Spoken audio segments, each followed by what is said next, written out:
रूस में यूक्रेन का प्रहार और विध्वंसक होता जा रहा है। यूक्रेन ने ड्रोन हमले से रूस के हथियार गोदाम पर हमला किया। हमले में नॉर्थ कोरिया से आई मिसाइलों का भंडार भस्म हो गया।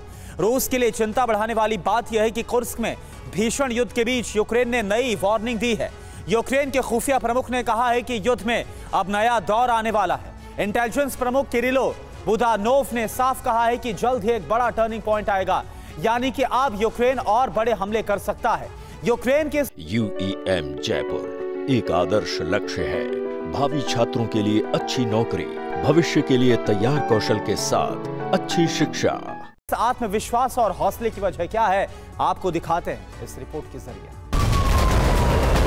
ये युद्ध के नए राउंड का ट्रेलर है।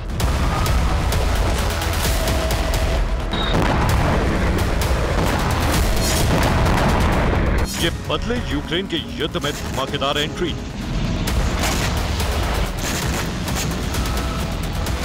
यूक्रेन ने अब तक दुनिया को जितना चौंकाया, उससे भी अधिक हैरानी होने वाली है।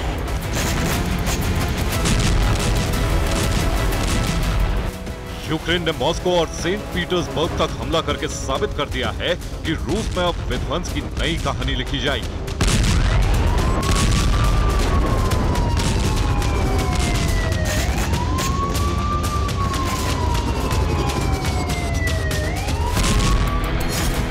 कुर्स्क में हमले से यूक्रेन ने इसका अभ्यास किया है। बेलगोरोद को पूरी तरह तबाह करने का मिशन जारी है। ब्रियांस्क समेत कई इलाकों में अभी और गोलाबारी होगी।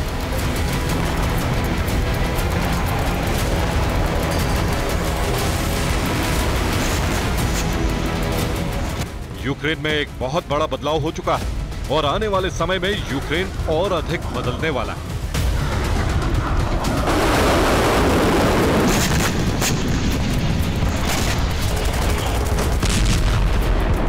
यही वजह है कि यूक्रेन ने एक बार फिर रूस को ललकारा है। यूक्रेन के खुफिया प्रमुख किरिलो बुदानोव ने इस वीडियो से रूस को चेतावनी दी है और कहा है कि युद्ध में बड़ा टर्निंग पॉइंट आने वाला है। युद्ध का नया दौर शुरू होने वाला है। बदलाव का वक्त बेहद करीब आ चुका है।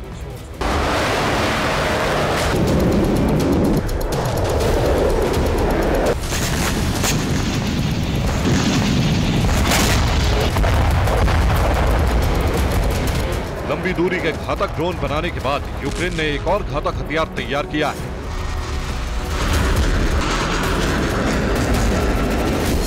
यह हवा से बरसने वाले बम।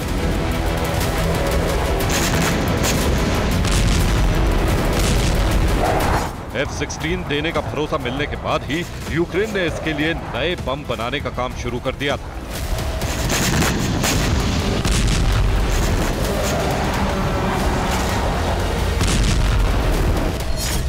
अब रूस की तरह यूक्रेन के पास भी ग्लाइड बम है। यूक्रेन के फाइटर जेट भी रूसी शहरों पर हमला करेंगे। यूक्रेनी जेट को बॉर्डर पार जाने की जरूरत नहीं पड़ेगी।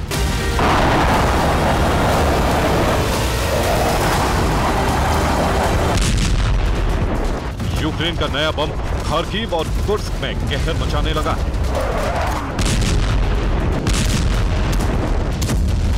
यूक्रेन के बम रूस के पाप बम की सीरीज की तरह ही घातक है और सटीक निशाने के साथ प्रहार कर रहे हैं।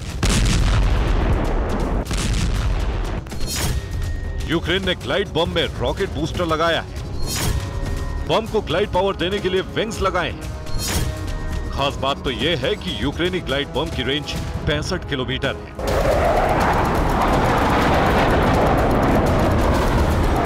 यानी अब इतना तो साफ है कि सूमी और खार्किव जैसे इलाकों में उड़ रहे यूक्रेनी फाइटर जेट रूस की सीमा के 65 किलोमीटर के दायरे में आने वाले शहरों पर कहर बरसाने वाले हैं।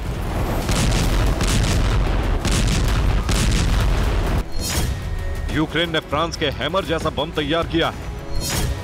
यूक्रेन के ग्लाइड GPS से गाइड होकर सटीक निशाना लगा रहे हैं। अमेरिकी जेडैम किट का भी इस्तेमाल किया जा रहा है।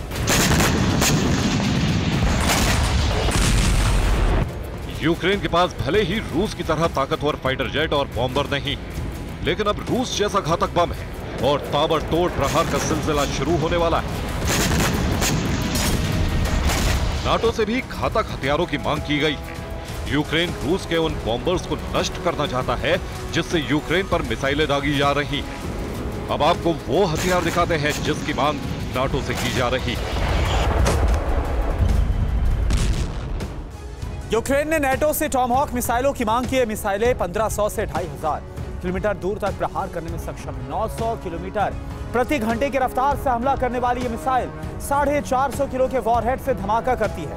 यूक्रेन इन मिसाइलों से रूस के उन एयरबेस को खत्म करना चाहता है जहां पर रूसी बॉम्बर्स तैनात हैं। ये तो यूक्रेन की मांग है, लेकिन फिलहाल स्वीडन से यूक्रेन को MIM-23 हॉक मिसाइलों की सप्लाई होने वाली है। ये जमीन से हवा में प्रहार करने वाली मिसाइलें हैं और इससे यूक्रेन का एयर डिफेंस मजबूत होगा। इसकी रेंज 45 से 50 किलोमीटर है, लेकिन रफ्तार बेहद तेज है।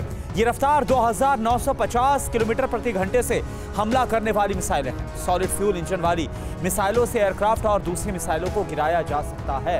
इटली से यूक्रेन को SAM-T एयर डिफेंस मिलने वाला है और इसकी मिसाइलें एयरक्राफ्ट और ड्रोन के अलावा क्रूज और बैलिस्टिक मिसाइलों को गिराने की ताकत रखती है। 5000 किलोमीटर प्रति घंटे से भी तेज रफ्तार से ये मिसाइलें 100 किलोमीटर की रेंज में हमला करती हैं।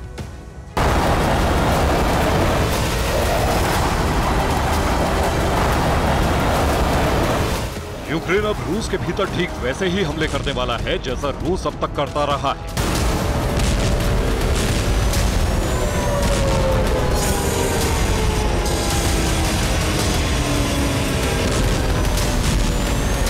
रूस के कई तेल डिपो को भस्म किया जा चुका है। अभी ऐसी और तबाही होने वाली है। रिपोर्ट के मुताबिक यूक्रेन के हमले से रूस का 1 लाख टन तेल जल गया है। यूक्रेन के ड्रोन हमलों ने रूस को बड़ा आर्थिक नुकसान पहुंचाया है। रूस अब जमीन के भीतर तेल डिपो बनाने के लिए मजबूर है। यूक्रेन ने हथियार बनाने का काम तो बखूबी किया है, लेकिन इतने लंबे युद्ध के बाद सैनिकों की भारी कमी है। लेकिन नाटो इस कमी को पूरा कर रहा है। एक रिपोर्ट के मुताबिक कुर्स्क में पोलैंड और जर्मनी के सैनिक युद्ध लड़ रहे हैं। ब्रिटेन ने भी अपने सैनिकों को कुर्स्क भेजा है। फ्रांस के सैनिकों की मौजूदगी के सबूत खुद रूस दिखा चुका है।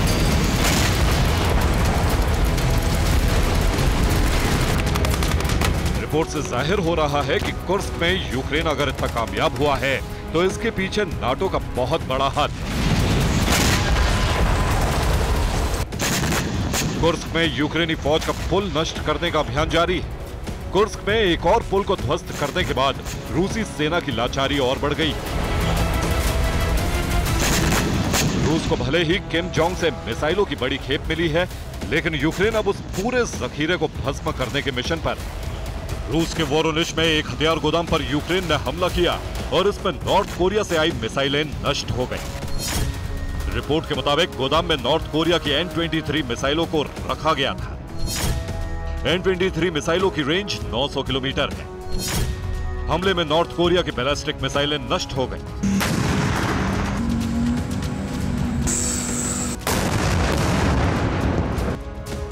सैटेलाइट इमेज से पता चला है कि वोरोनिश में यूक्रेन के हमले के बाद कितनी भयंकर आग लगी और मिसाइलों की वजह से भयंकर धमाके हुए। बेलगोरोद में भी धमाकों का दौर जारी है। यूक्रेन ने एक बार फिर बेलगोरोद में भारी गोलाबारी की और ड्रोन से हमले किए। यूक्रेनी रक्षा मंत्रालय ने रूस को बहुत बड़े नुकसान का दावा किया है। रूस के कई टैंक और बख्तरबंद वाहनों को तबाह कर दिया गया है, लेकिन दुनिया को इंतजार अब उस भीषण जंग का है जिसका जिक्र यूक्रेनी इंटेलिजेंस चीफ ने किया है। माना जा रहा है कि नाटो देशों से हथियारों का बहुत बड़ा जखीरा आ रहा है और बर्फबारी शुरू होने के बाद आसमानी जंग शुरू होगी। रूस यूक्रेन की बिजली सप्लाई रोकने के लिए हमले करेगा, तो वहीं यूक्रेन भी रूस को इन सर्दियों में बहुत बड़ा जख्म देने के लिए तैयार है। Bureau report, TV9 Bharatvarsh.